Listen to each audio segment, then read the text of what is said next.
السلام علیکم حضور، میرا نام نادیہ شریف ہے اور کیا میں ہے؟ نادیہ شریف جی اور میں احمد شریف رنداوا کی بیٹی ہوں. اچھا. حضور احمد شریف رنداوا صاحب کے اور بھی بچے آئے ہوئے ہیں یہاں. ہاں جی. کتنے ہیں؟ ہاتھ کھڑا کریں.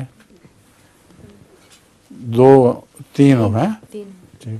4 بیٹیاں ہیں حضور.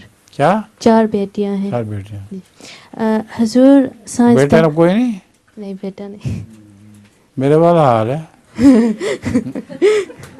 میری بھی 4 بیٹیاں ہیں، بیٹا کوئی نہیں. اچھا پھر؟ حضور سائنسدان کہہ رہے ہیں کہ انسان کلوننگ اب ہو سکتی ہے. ہمارے مستقبل میں اس کے انسان کیا کر سکتا ہے؟ کلوننگ. کلوننگ. ہاں کر رہے ہیں انسان کی ہاں کلوننگ. جی اب ہو سکتی ہے. حضور ہمارے مستقبل میں اس کا کیا اثرات ہوں گے؟ میں تو کلوننگ کے بہت خلاف ہوں. کلوننگ سے پیدا تو کر لیتے ہیں وہ آدمی، لیکن اس کا نہ ماں نہ باپ، اس کے کوئی جذبات نہیں کسی کے ساتھ ہوتے ہیں.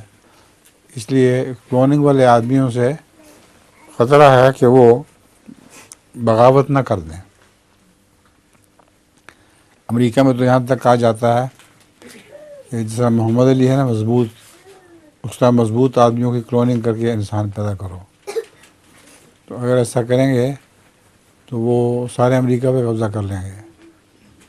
تو کلوننگ کے نقصانات تو بہت ہونے ہیں، لیکن سر دست ان کو ذرا شوق ہے، تجربہ کر لینے دو ان کو. جزاکم اللہ حضور. انگلستان میں تو ویسے ہی منع ہے انسانی کلوننگ.